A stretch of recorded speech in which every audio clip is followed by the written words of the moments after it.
I got a strongly worded email this morning.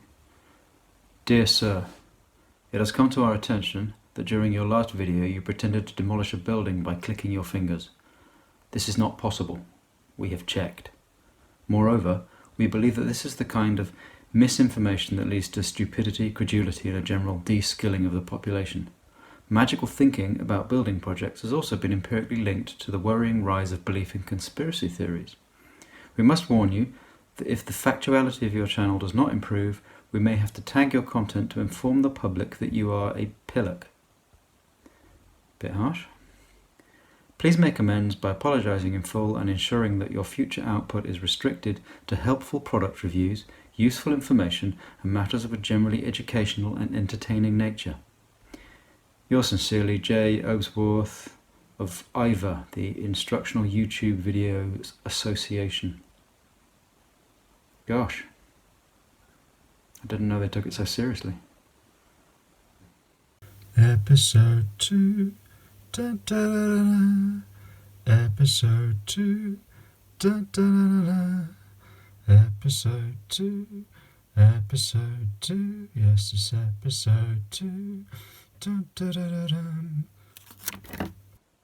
dun. Welcome back. In episode 1, I pretended to demolish my old extension by clicking my fingers.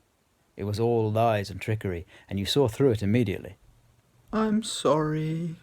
In fact, I used a huge steel bar, nicknamed the Persuader, and a concrete breaking drill, and a skip drum, and a guy called Andy. Also in episode 1, I showed you the new extension, but it was only made of digitals, and you couldn't really go there, because it wasn't real. And then I told you that when I do build a real one, it's going to be made out of something called Hempcrete. Hempcrete. But I didn't tell you what Hempcrete is, because it wasn't the time. We'd only just met. It was episode 1. Now it's episode 2. Now's the time. So forget about episode 1. Episode 1 is ancient history. This is episode 2. 2, I tell you. Count them. 1, 2. That's right. It's episode 2. And we're going to find out about Hempcrete.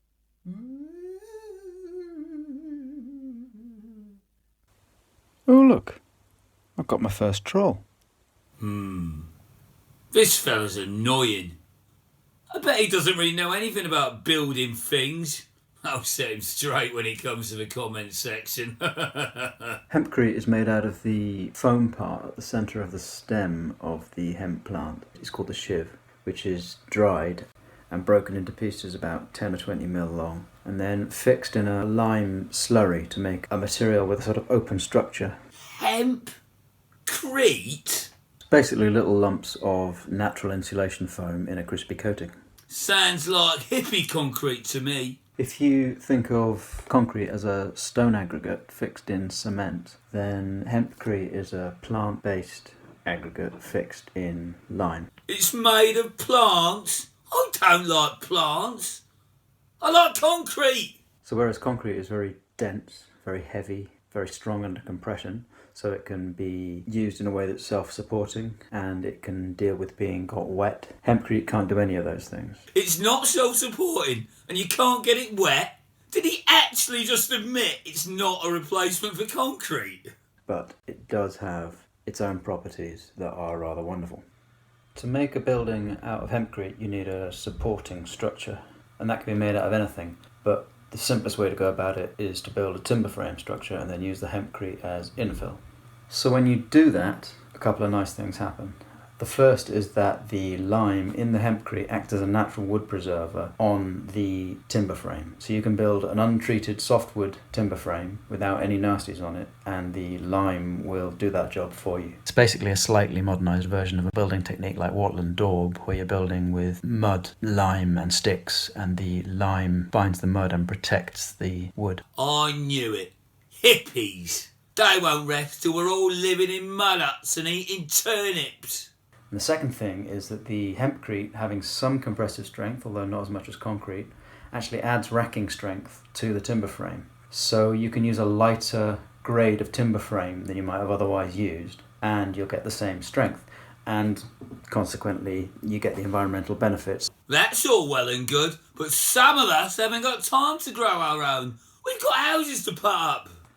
Hempcrete comes in quite a few different forms. You can buy it in blocks, same shape as you'd buy a concrete block, and put up a wall with lime mortar, or you can buy panels, or you can buy the ingredients and mix it yourself and place it within shutters around your frame and build the wall that way.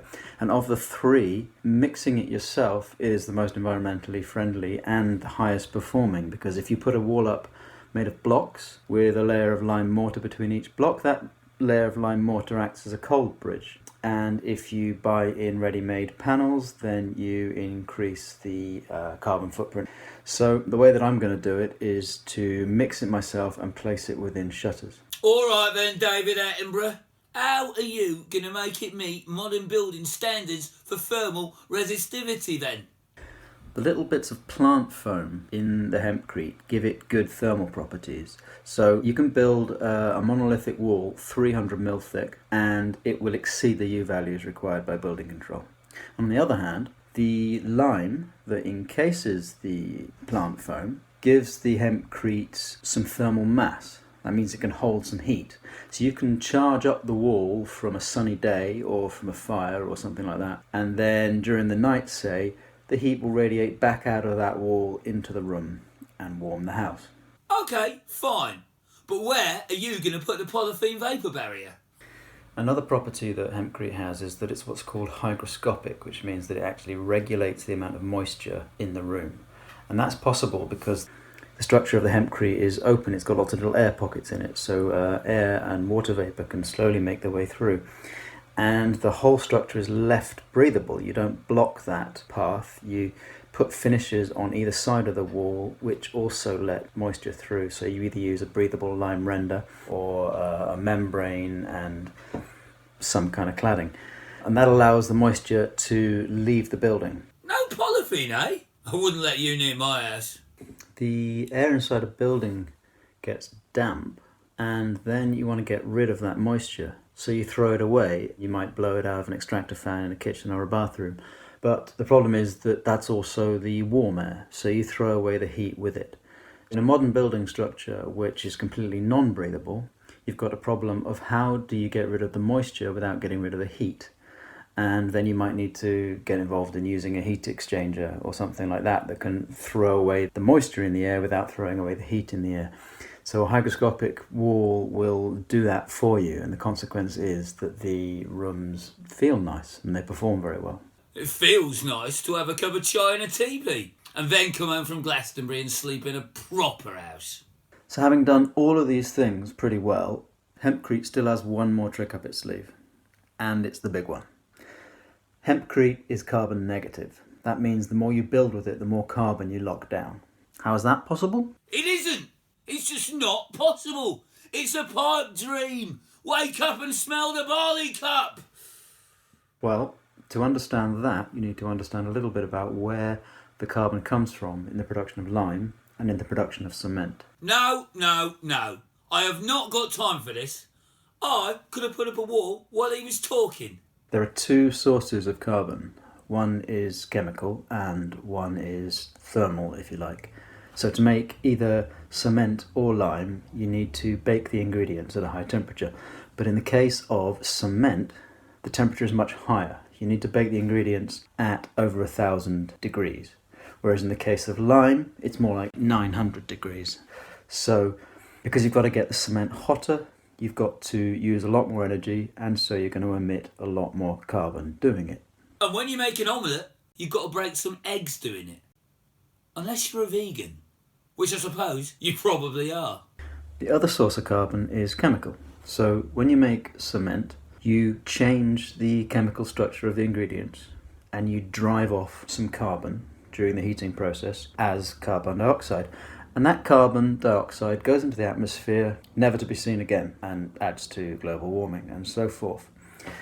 The same is true when you make lime.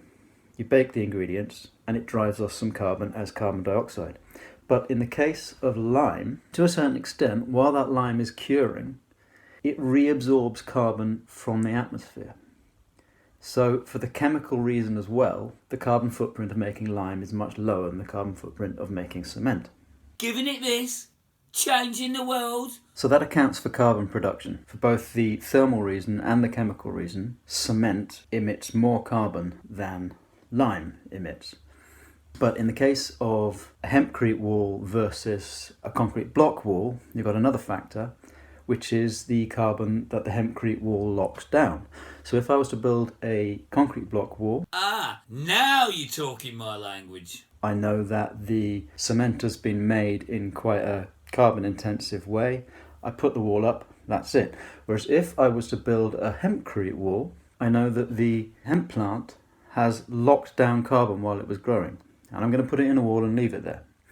And I also need a supported structure, so I'm going to put a timber frame in that wall. And I know that the trees that the timber came from lock down carbon, and I'm going to put it in the wall and leave it there.